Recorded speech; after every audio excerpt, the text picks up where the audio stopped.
اے اشرف علوم چشمہ علم و ہدا، اے اشرف علوم نحمده ونصلي على رسول الكريم. اما بعد، قال النبي صلى الله عليه وسلم: اتق الله حيثما كنت واتبع السيئة الحسنة تمحها وخالق الناس بخلق حسن، او كما قال صلى الله عليه وسلم. یہ کتاب اچھی کتاب ہے، مفید، بہت محنت سے لکھی گئی، سلف صالحین کے اخلاق یاد اس میں رکھی ہوئی تھی، بہت اچھے مضامین نے سنایا بھی، آج بھی کھولا تو جو کچھ نکلا سناتا ہوں. اسی کی مناسبت سے حدیث بھی میں نے بیان کی: اتق اللہ حیثما کنت، جہاں کہیں بھی رہو اللہ سے ڈرتے رہو. جنگل، بیابان، جہاد، جہاں بھی اللہ موجود ہے. اتق اللہ حیثما کنت واتبع السیئۃ الحسنۃ تمحها، اور برائی کے بعد حسنہ کر لیا کرو، مٹا دے گی. وہ نیکی برائی کو مٹا دے گی. اللہ تعالیٰ یذہبن السیئات حسنات یذہبن مشہور. اور تیسری چیز کیا ہے اس میں؟ وہ خالق الناس بخلق حسن، اچھے اخلاق. اسی لیے پڑھا، اسی لیے بیان کیا تو میں پہلی حدیث ہی پڑھا: اتق اللہ حیثما کنت واتبع السیئۃ الحسنۃ تمحها وخالق الناس بخلق حسن، او کما قال صلی اللہ علیہ وسلم. سرخی انہوں نے کام کیا ہے. شیخ بڑے لوگ ہیں، دو عالم، سلف صالحین اور مخلوق کے حقوق. اور پھر ابن حارث کہتے ہیں میں نے حضرت عائشہ سے سنا، مجھے ام حبیبہ نے اپنے انتقال کے بعد بلا کر کہا ہمارے درمیان ایسی باتیں ہو جایا کرتی تھی جو سوکلوں میں ہوا کرتی. اللہ تعالیٰ مجھے اور آپ کو معاف کرے. فکر آخرت. اب تو اس کا بھی دستور ختم ہو رہا ہے، ظاہری جو معافی. حج کے وقت لوگ جاتے تھے ضرور معافی، اب کچھ سنتا نہیں. چلو اللہ میں معاف کر لیں گے. اس کی طرف سے بے اعتنائی حج کرنی ہے.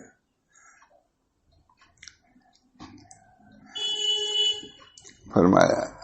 اوس ابن حارث کہتے ہیں کہ میں نے حضرت عائشہ رضی اللہ تعالیٰ سنا کہ مجھے ام حبیبہ نے اپنے انتقال کے بعد بلا کر کہا ہمارے درمیان ایسی باتیں ہو جایا کرتی تھیں جو سوکلوں میں ہوا کرتی ہیں. اللہ تعالیٰ مجھے اور آپ کو معاف کرے. میں نے کہا اللہ آپ کی مغفرت فرمائے اور آپ کو اس سے نجات دے. انہوں نے کہا کہ آپ نے مجھے خوش کیا، اللہ آپ کو خوشی عنایت فرمائے. معاف کر کے خوش کیا. ایسا تو کوئی پڑھتا بھی نہیں. اور اردو میں ہونے کی وجہ سے اب تو رائج ہی ختم ہو گیا پڑھنے کا. اردو بہت بڑا نقصان. ہمارے آپ کو اس سے نجات دے. انہوں نے کہا آپ نے مجھے خوش کیا ہے، اللہ آپ کو خوشی عنایت فرمائے. اس کے بعد انہوں نے ام سلمہ کو بلا کر یہی باتیں کہیں.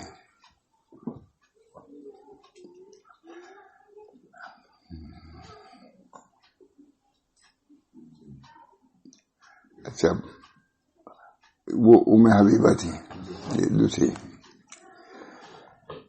سبحان اللہ. اس سے ام المومنین ام حبیبہ کو حضرت عائشہ کے اخیر وقت میں حقوق کی ادائیگی اور کوتاہی کی کتنی فکر معلوم ہوتی ہے، جو ہماری جملہ عورتوں کے لیے اسوہ حسنہ ہے کہ ایک دوسرے سے معافی تلافی کرتی رہا کریں تاکہ حقوق العباد میں کوتاہی کی وجہ سے گرفت خداوندی میں نہ آ جائیں. ہم نے لکھ دیا فائدہ اس کا کچھ نہیں. سبحان اللہ. اس سے ام المؤمنین اور حضرت عائشہ کے آخر وقت میں حقوق کی ادائیگی اور کوتاہی کی کتنی فکر معلوم ہوتی ہے، جو ہماری جملہ عورتوں کے لیے اسوہ حسنہ ہے کہ ایک دوسرے سے معافی تلافی کرتی رہا کریں تاکہ حقوق العباد میں کوتاہی کی وجہ سے گرفت خداوندی میں نہ آ جائیں. بہت ہوتا. امام لیث بن سعد اور دیگر حضرات بیان کرتے ہیں کہ ایک شخص نے حضرت عبداللہ بن عمر کو خط لکھا کہ آپ مجھے تمام علوم لکھ کر بھیجیں. حضرت عبداللہ ابن عمر کو خط لکھا کہ آپ مجھے تمام علوم لکھ کر بھیجیں. تو آپ نے اس کو لکھا علوم بہت ہیں، لیکن تم سے ہو سکے تو یہ کرو کہ اللہ سے اس حال میں ملاقات کرو کہ تمہاری پیٹھ لوگوں کے خون سے ہلکی ہو. لوگوں کے حقوق تم پر نہ ہو. علوم، یہ علوم پورے علوم کا خلاصہ لکھ رہے ہیں.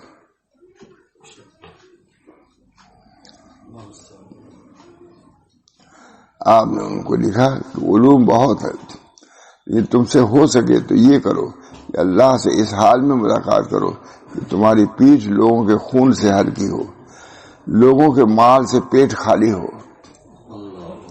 لوگوں کی آبرو ریزی سے زبان روک رکھی ہو، اور اپنی جماعت کو لازم پکڑے ہوئے ہو. جماعت اہل سنت والجماعت سب جملہ علوم کا خلاصہ.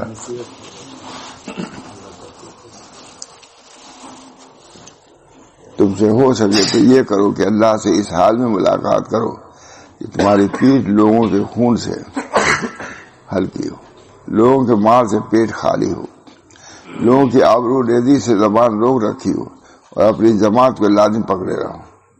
اہل سنت والجماعت. حضرت عطا ابن ابی رباح کہتے ہیں کہ مجھ سے فاطمہ حضرت عمر بن عبدالعزیز کی اہلیہ نے بیان کیا بادشاہ کہ ایک دفعہ وہ عمر بن عبدالعزیز کے پاس آئی، جبکہ عام مسئلے پر بیٹھے ہوئے ہاتھ کو رخسار پر رکھے ہوئے تھے اور آنسو بہ رہے تھے. عمر بن عبدالعزیز خلیفہ ثانی کا مشابہ اور آنسو بہ رہے تھے. امیر المومنین یہ کوئی خاص بات پیش آئی ہے کیا؟ بیوی ہے فاطمہ. فرمایا اے فاطمہ، امت محمدیہ کی ذمہ داری اپنی گردن پہ لے لی ہے. اطراف عالم میں جو بھوکے، مسکین، پریشان حال، بیمار، تنگ حال، ننگے، کپڑے پر قادر نہ ہونے والا، مجبور، مظلوم، اجنبی، قیدی، بوڑھے اور کثیر عیال پھیلے ہوئے ہیں، ان کی فکر دامنگی ہے، سب کی ذمہ داری ہے.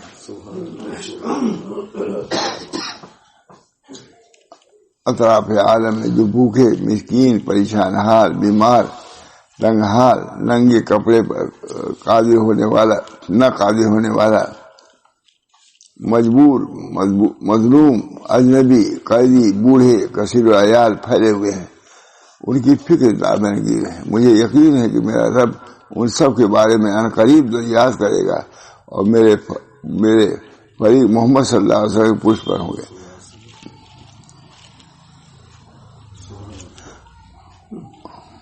اور میرے فریق وہ اچھا یہ بات بہت ہوگا. اور میرے فریق جو مقابلے ہیں محمد صلی اللہ علیہ وسلم ان کے پوچھ پر ہوں گے. اللہ سے وہ کریں گے، حضور صلی اللہ علیہ وسلم ان مسکینوں کے ساتھ ہوں گے. یہ مطلب ہے.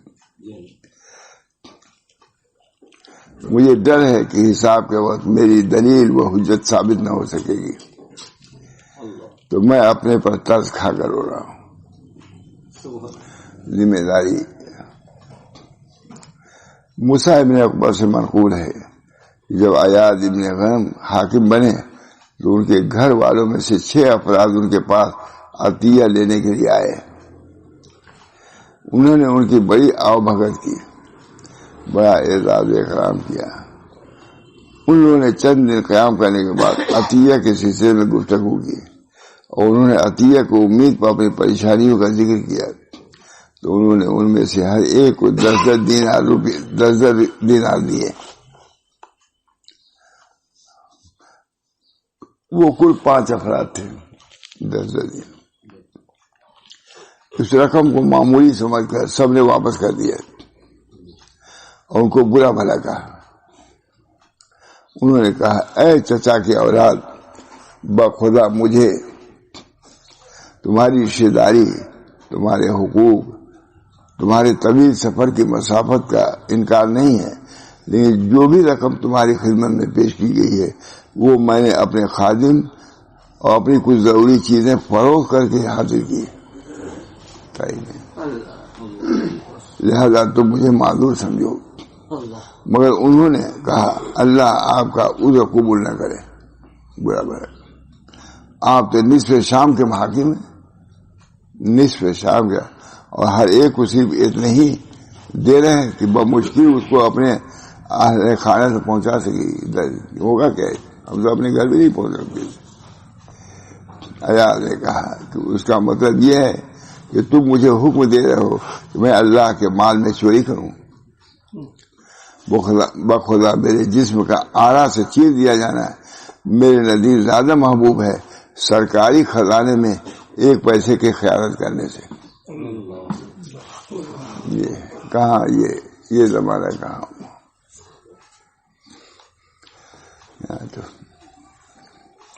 اس پر انہوں نے کہا ٹھیک ہے، آپ کے ذاتی مال کے بارے میں ہم آپ کو معلوم سمجھتے ہیں، لیکن آپ ہمیں کسی ایسے کام پر مقرر کر دیں کہ ہم دوسرے لوگوں کی طرح آپ تک مال پہنچا سکیں، اور لوگ جس طرح وہ لوگ نفع حاصل کرتے ہیں ہمیں بھی کچھ نفع مل جائے. آپ اچھی طرح ہمارے احوال سے واقف ہیں. نیز آپ جس چیز کا بھی ہمارے لیے انتخاب کریں گے ہم اس میں ظلم و زیادتی سے کام نہیں لیں گے. عیاض بن غنم نے کہا میں تمہارے فضل و کمال سے بخوبی واقف ہوں، لیکن حضرت عمر کو اگر یہ بات پہنچ جائے کہ میں نے اپنے قوم کے چند افراد کو کوئی عہدہ سپرد کیا ہے تو مجھے ملامت کریں گے، کوئی کام بھی نہیں. تب آنے والے مہمانوں نے آپ کو تو حضرت ابو عبیدہ نے حاکم مقرر کیا.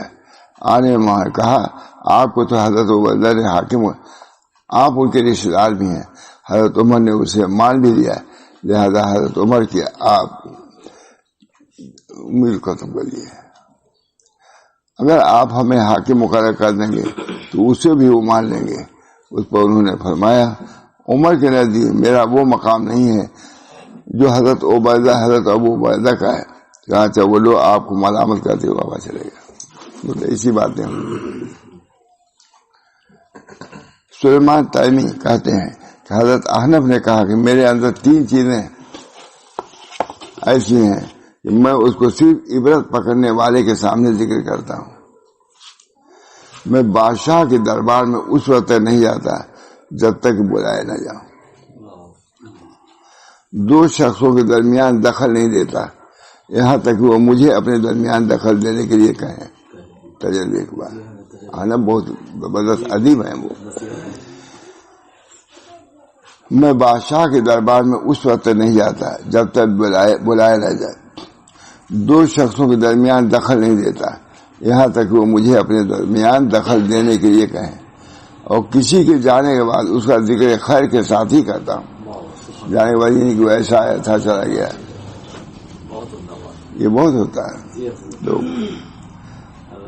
احنف سے ہی منقول ہے جب کسی نے مجھ سے جھگڑا کیا تو میں نے چند باتوں کا لحاظ کیا. اگر وہ مجھ سے بڑا ہوتا تو میں اس کا احسان مند ہوتا کہ نصیحت کیا. اگر مجھ سے کمتر ہوتا تو اپنی حیثیت اور مرتبہ کو اس سے بالا سمجھتا ہوں. تو اس نے کہا میں برداشت کر لوں. اگر وہ میرے برابر درجے کا ہوتا تو اس پر مہربانی کرتا ہوں. انہی سے منقول ہے کہ میں بردبار تو نہیں ہوں لیکن بردباری کا اظہار کرتا ہوں.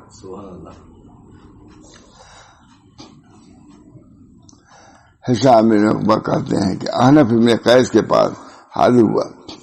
وہ اس وقت قتل کے معاملے میں ایک قوم کے پاس آئے ہوئے تھے جب ان سے گفتگو کی اور کہا کہ تم خود فیصلہ کرو تو انہوں نے 2 دیت کا فیصلہ کیا. آپ نے فرمایا تمہیں یہ ملے گی. پھر جب وہ خاموش ہو گیا تو آپ نے فرمایا کہ میں تمہارے فیصلے کے مطابق دے دوں گا، لیکن ایک بات سنو، اللہ تعالیٰ نے ایک ہی دیت کا فیصلہ کیا ہے، مجھ سے 2 کر دو. نبی کریم صلی اللہ علیہ وسلم نے ایک ہی دیت کا فیصلہ کیا ہے. عربوں میں ایک دوسرے کو ایک ہی دیت دینے کا رواج ہے. آج تم طالب ہو، مگر مجھے اندیشہ ہے کہ آئندہ کل تم مطلوب ہو سکتے ہو، پھر تم لوگ تم سے 2 کسی کم پر راضی نہیں ہوں گے. بھائی تم بھی تو مطلوب ہو سکتے ہو، تو ایک بجائے وہ بھی 2 مانگیں گے. اس پر انہوں نے کہا اچھی بات ہے، پھر ایک ہی دے دیجیے. حضرت عروہ بیان کرتے ہیں کہ حضرت مسور بن مخرمہ نے انہیں بتایا کہ ایک دفعہ وہ حضرت معاویہ کے پاس آئے تو انہوں نے ان کی حاجت روائی کی. پھر جب ان کے ساتھ خلوت میں ہوئے تو حضرت معاویہ نے فرمایا مسور، حکمرانوں پر آپ کا طعن و تشنیع کہاں تک درست ہے؟ حضرت مسور نے فرمایا اس موضوع کو رہنے دیجیے اور حسن سلوک کا معاملہ کیجیے. حضرت معاویہ نے فرمایا نہیں، بخدا تم ضرور بذات خود اس عیب کو بیان کرو جو میرے متعلق کہتے ہو. حضرت مسور نے کہا کہ جو عیب بھی میں ان پر لگاتا تھا ان سب کو بیان کر دیا. اس پر حضرت معاویہ نے فرمایا میں گناہ سے پاک و صاف نہیں ہوں.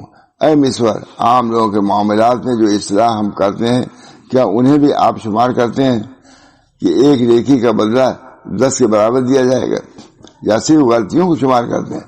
میں نیکیاں بھی تو کرتے ہوں. بولا تو صرف اسی کو شمار کرا، نیکیوں کو نہیں، یا صرف غلطیوں کو شمار کرتے ہیں، اچھائیوں کو چھوڑ دیتے ہیں. حضرت مسور نے کہا اصلاح کے لیے صرف غلطیاں بیان کی جاتی ہیں، خوبیاں نہیں بیان کی جاتی. اصلاح کے لیے غلطیاں ہی بیان کی جاتی ہیں. حضرت معاویہ نے فرمایا اللہ کے لیے ہمیں ان تمام گناہوں کا اقرار ہے جو ہم نے کیا ہے، جو تم نے بتلایا غلطیاں مان لیا. حضرت معاویہ بہت حضرت بیان کرتے تھے. حضرت معاویہ کے ماں ارشاد آئے تھے مبلی، ان سے کہا جا کے بیان کرو، حافظ جا کے بیان کرنا. حضرت معاویہ رضی اللہ تعالیٰ بہت روتے، ہزاروں قطار روتے تھے. فرماتے تھے ابو بکر بھی صحیح سالم گزر گئے، عمر بھی گزر گئے، معاویہ تو گناہوں میں لت پھت ہو گیا، یہاں تک داڑھی تر ہو جاتی تو روتے ہوئے. فرمایا حضرت نے کی لا کو ہم بیان کرو، مجھے ارشاد مبلی تھا. اب یہ بھی یاد ہے تو یاد ہے، انہوں نے تنبیہ کیا کہ یہ جا کے بیان کرنا.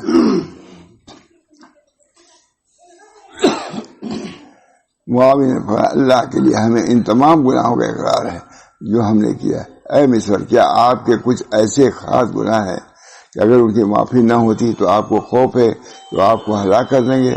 تو کہا. حضرت معاویہ نے فرمایا پھر اللہ کے مغفرت کے مستحق ہم سے زیادہ کیسے ہو گئے؟ بخدا اصلاح عامہ سے میرا تعلق آپ سے زیادہ نہیں ہے، لیکن بخدا جب بھی 2 باتوں یعنی اللہ اور غیر اللہ کے درمیان اختیار دیا جاتا ہے تو ہمیشہ اللہ کو غیر پر ترجیح دیتا ہوں. یہ ہے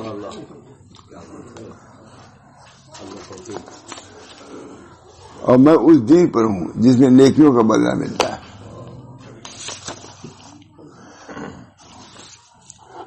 جس میں نیکیوں کا بدلہ ملتا ہے اور گناہوں کی سزا ملتی ہے، مگر یہ کہ اللہ معاف کر دے. حضرت مسور فرماتے ہیں کہ حضرت معاویہ مجھ پر غالب آ گئے. عروہ کہتے ہیں اس کے بعد مسور جب بھی معاویہ کا ذکر کرتے تھے تو ان کو دعا دیتے تھے، انہیں سمجھائیں کہ.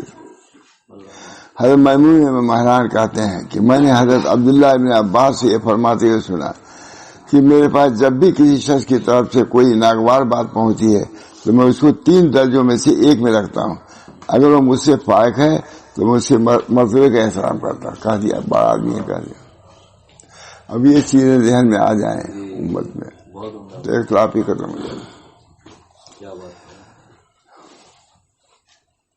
کوئی ناگوار بات تو میں اس کو 3 درجوں میں سے ایک میں رکھتا ہوں. اگر وہ مجھ سے فائق ہے تو میں اس کے مرتبے کا احترام کرتا ہوں. ٹھیک، بڑا آدمی کہہ دیا معاف.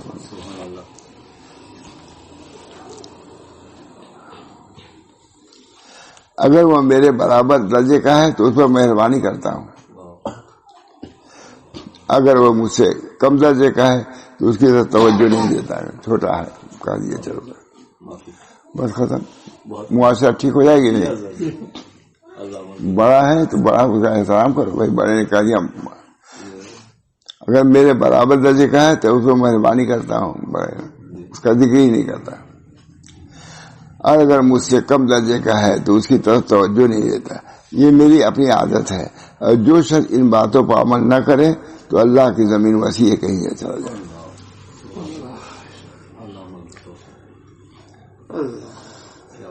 حمید الطویل ابو قلابہ سے روایت ہے کہ ابو قلابہ نے فرمایا جب تیرے بھائی کی طرف سے کوئی ناگوار چیز پہنچے تو حتی الانسان اس کے لیے عذر تلاش کرو. اگر اس کے لیے کوئی عذر نہ ملے تو اپنے دل میں سوچو کہ ممکن ہے کہ میرے بھائی کا کوئی عذر ہوگا جس کا مجھے علم نہیں ہے.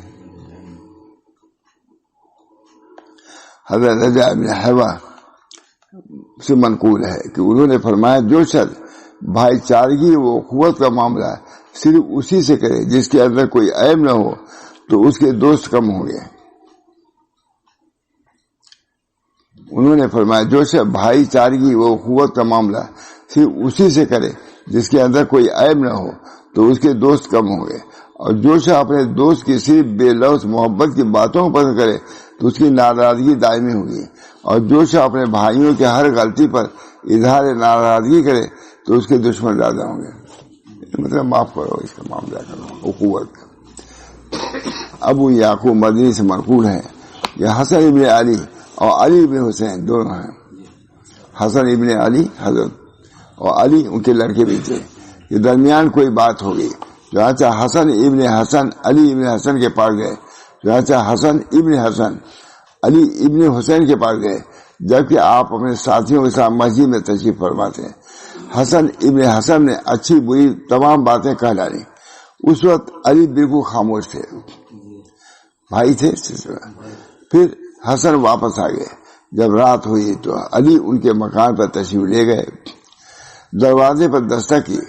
حسن نکلے. علی بن حسین نے ان سے فرمایا میرے بھائی آپ اگر اپنی بات میں سچے ہیں تو اللہ میری مغفرت کرے، اور اگر آپ جھوٹے ہیں تو اللہ آپ کی مغفرت کرے. السلام علیکم، میری مغفرت کرے. اگر میں ہوں تو میری مغفرت کرے، اور آپ جھوٹے ہیں تو آپ کی مغفرت کرے. السلام علیکم کہہ کے واپس.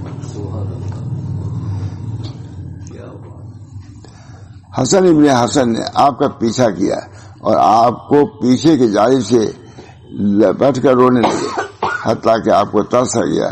پھر حسن نے فرمایا کہ آئندہ ہرگز مجھ سے کوئی ناگواری کے بعد سرزد نہ ہوگی. اس پر علی بن حسین نے فرمایا آپ ان تمام باتوں سے بری ہیں جو کچھ آپ نے مجھ سے کہا. آپ بالکل پاک ہیں. دنیا کمینی ہے، اس لیے کمینہ کی طرف آتی ہے. حضرت سفیان بن عیینہ سے منقول ہے حضرت سعید بن مسیب فرماتے تھے کہ دنیا کمینی ہے اور یہ ہر کمینہ گھٹیا کی طرف مائل ہوتی ہے. اس سے زیادہ کمینہ وہ شخص ہے جو دنیا کو ناجائز طریقے سے حاصل کرے، ذلیل ہو کے طلب کرے اور غیر مصرف میں صرف کرے. یہ امام بہت بڑے سے عالم نبلا سے ہے. یہ امام مالک بن حسن سے منقول ہے کہ حضرت سعید بن مسیب کا ارشاد ہے کہ کوئی شریف عادل اور صاحب مرتبہ ایسا نہیں جس میں عیب نہ ہو. لیکن بعض لوگوں کو عیوب کا تذکرہ کرنا مناسب نہیں ہوتا. عیب تو ہے مناسب نہیں، جس کی خوبیاں اس کے عیوب سے زیادہ ہوں. ان کے عیوب ان کی اچھائیوں کو ایسے نظر انداز کیا جائیں گے. بخاری سے ابو داؤد میں عقیل ذوی الحیات اثرات ہیں. عقیل جو ذوی الحیات ہیں یعنی بڑے ان کی غلطیوں کو معاف کرو. حضرت سناتے ابو داؤد میں ہے عقیل ذوی الحیات اثرات، جو ذوی الاثرات یعنی وجوہ یعنی عزت والے جو لوگ ہیں بڑے شرافت، ان کی غلطیوں کو مت اچھالو.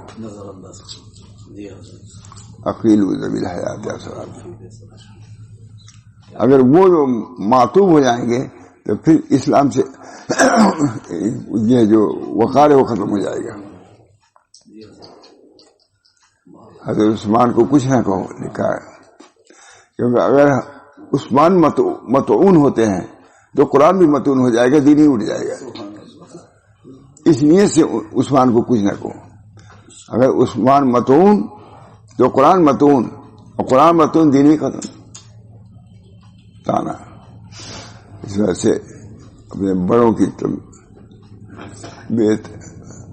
ذلت اور رسوائی کا معاملہ کرو گے تو اس کا نتیجہ یہی ہوگا. اس کو عیوب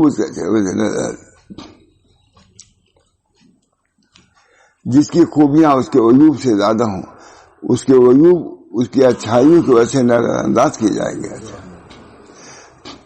یہ بہترین کلیہ ہے، میں نے لکھ دیا فائدہ، یہ بہترین کلیہ ہے. اللہ تعالیٰ اس کے رعایت کی توفیق دے. چنانچہ سنن ابو داؤد میں لکھی آیا ہے عقیل ذوی حیات اثرات، یہ ہم نے لکھا پہلے.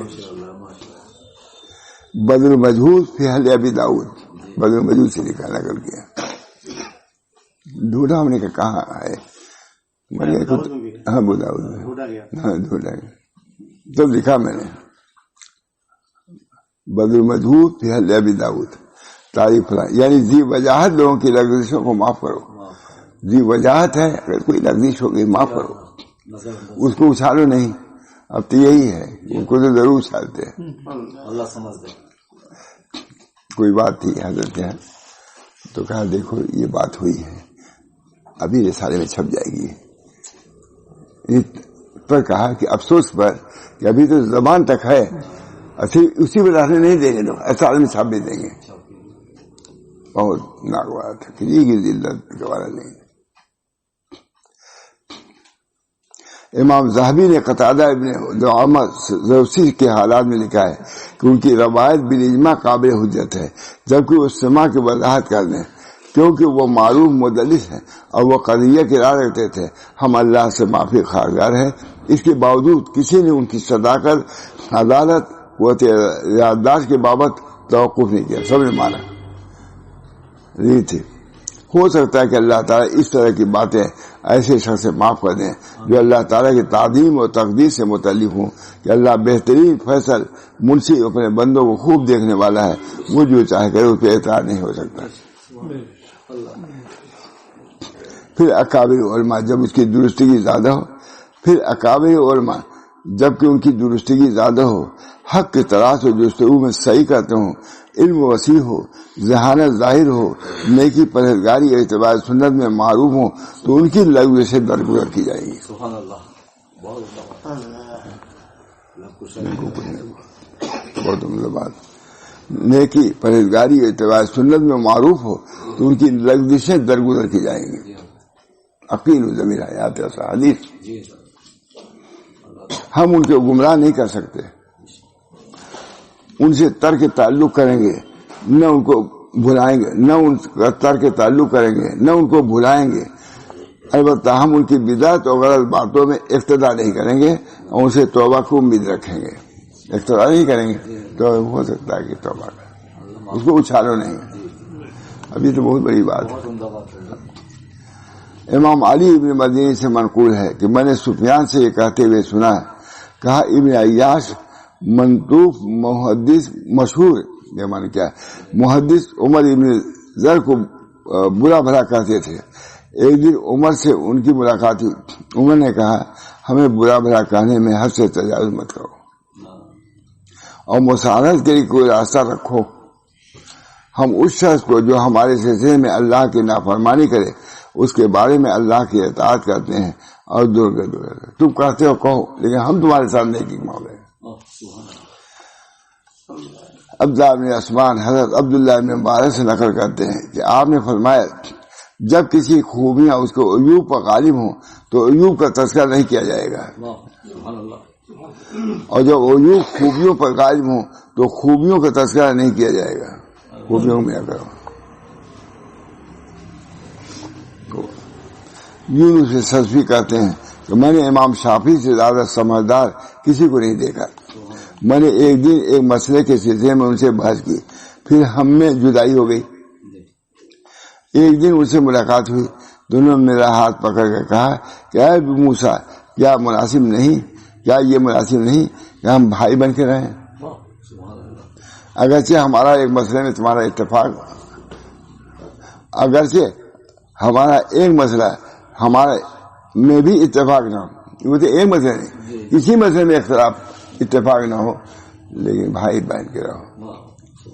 یونس عبد اعلیٰ سے منقول ہے، مجھ سے امام شافعی نے فرمایا، اے یونس، جب تیرے دوست کی طرف سے کوئی ناگوار بات پہنچے تو عداوت و قطع تعلق میں جلدی نہ کرو.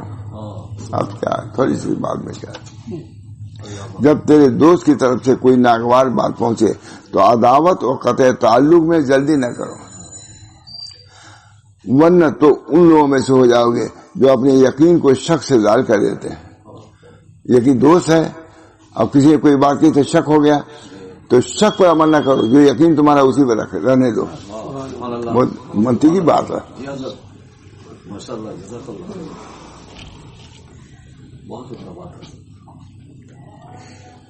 الیقین لا یزول بالشک. تمہارا دوست ہے، کسی نے آگے کہا اس کو چھوڑ دیا، یقین تو یہ کہ ہمارا دوست ہے، اس کے کہنے سے شک پیدا ہوا، تو شک کو چھوڑو، یقین پر رہو. جو اپنے یقین کو شک سے زائل کر دیتے ہیں، بلکہ اس بات کو اس کے سامنے رکھو اور اس سے کہو کہ مجھے تمہاری طرف سے ایسی باتیں پہنچی ہیں، لیکن پہنچانے والے کا نام لینے سے احتیاط کرو. اگر وہ اس کا انکار کرے تو کہہ دو کہ آپ سچے اور قصور سے پاک صاحب. انکار کرے کہ نہیں تو کہہ دو کہ آپ سچے اور قصور سے پاک صاحب. اس سے زیادہ ہرگز کوئی بات مت کہو بس. اور اگر ان کا اعتراف کر لے اور تجھے اس کے لیے کوئی عذر کا پہلو نظر آئے تو اس کو قبول کر لو. اگر نظر نہ آئے تو اس سے کہو تم اس بات سے کیا چاہتے ہو. اگر وہ عذر کا کوئی پہلو ذکر کرے تو اس کو قبول کر لو. اور اگر کوئی عذر بیان نہ کرے اور تمہیں بھی وہ نظر نہ آئے اور راستہ تنگ ہو جائے تو اس بات کو اس کے حق میں برا سمجھو، پھر تمہیں اس کی بابت اختیار ہے. اگر چاہو تو اس کے برابر بغیر کسی ذاتی کے بدلہ لے لو، اگر چاہو تو معاف کر دو. پہلے مسئلہ کیا ہے، کیا تاہم معافی تقویٰ سے زیادہ قریب ہے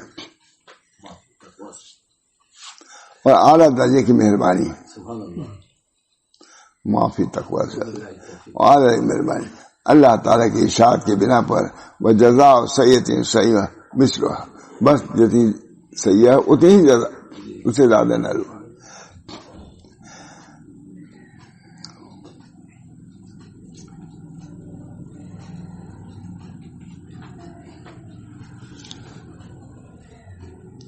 برائی کا بدلہ برائی ویسے ہی جیسے اس نے برائی کیا اتنے ہی کرو، اس سے بڑھاؤ نہیں. پھر جو شخص معاف کرے اور اصلاح کرے تو اس کا ثواب ہے، اگر معاف کر دے تو بہت اچھا. سبحان اللہ. باہمی معاشرہ کے بارے میں کیا یہ خوب فیصلہ ہے، کون جانتا ہے مجھے، اس کو کون معلوم ہی کرتا ہے. بہت معاف کرنے کے لیے کوئی تیار نہیں ہوتا. مجھے بڑا بھی معافی مانگتا، چھوٹے جلدی معاف نہیں کرتے، برابر تو جانے دیجیے.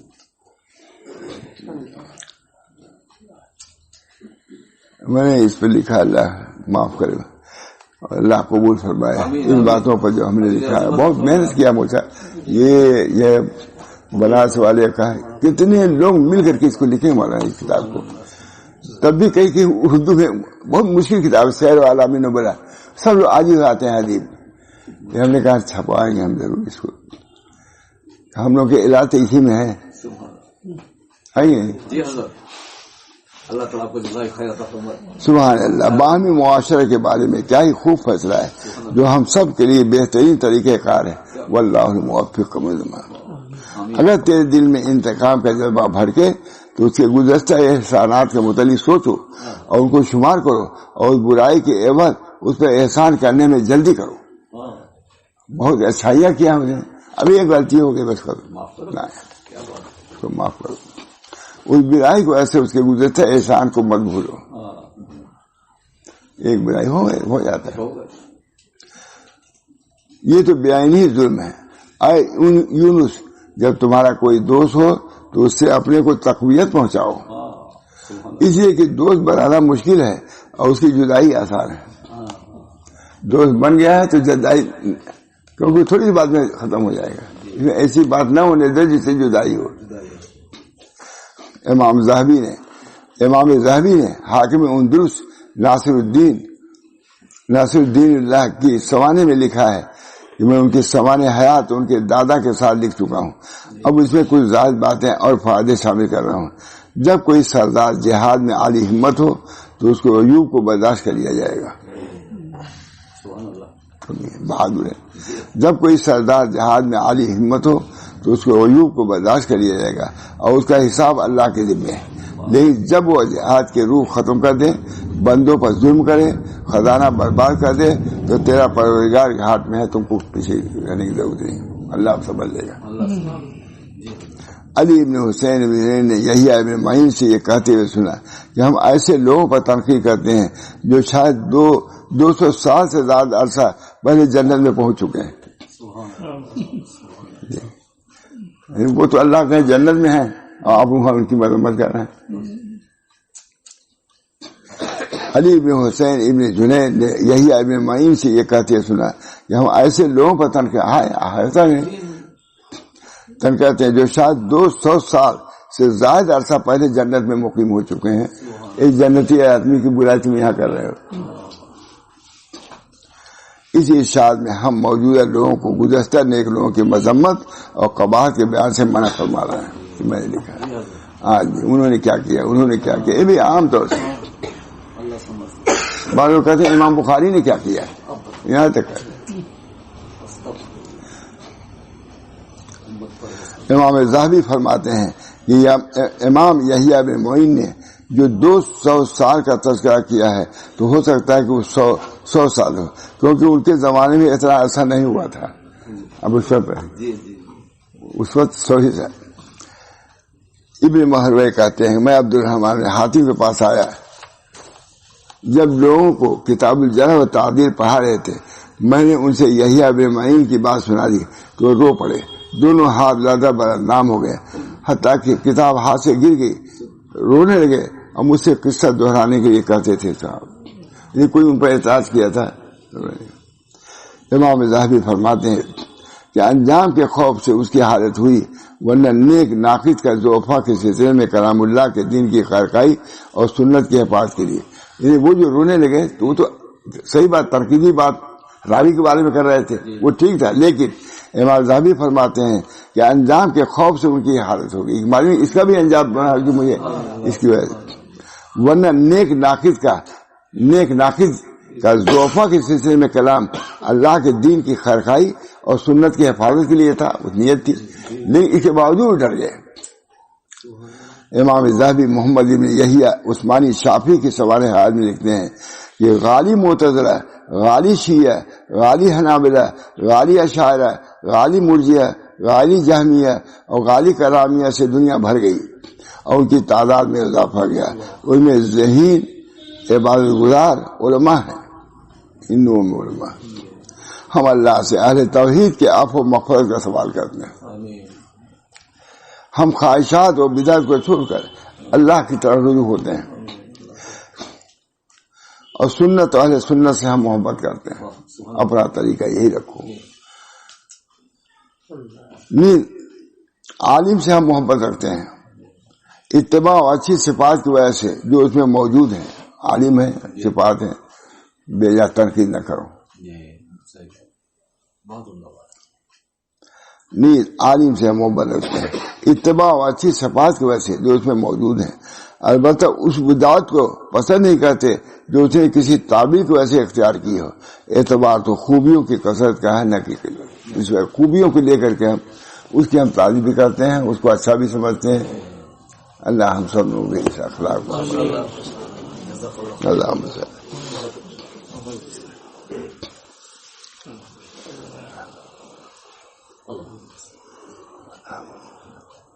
اللہ تعالی سلف کے اخلاق کو اختیار کرنے کی توفیق اختیار فرمائے، ان کے طریقے پر ہم سب کو گامزن رکھیں اور اللہ کے قرب و قبول سے تاکہ مشرف ہوں.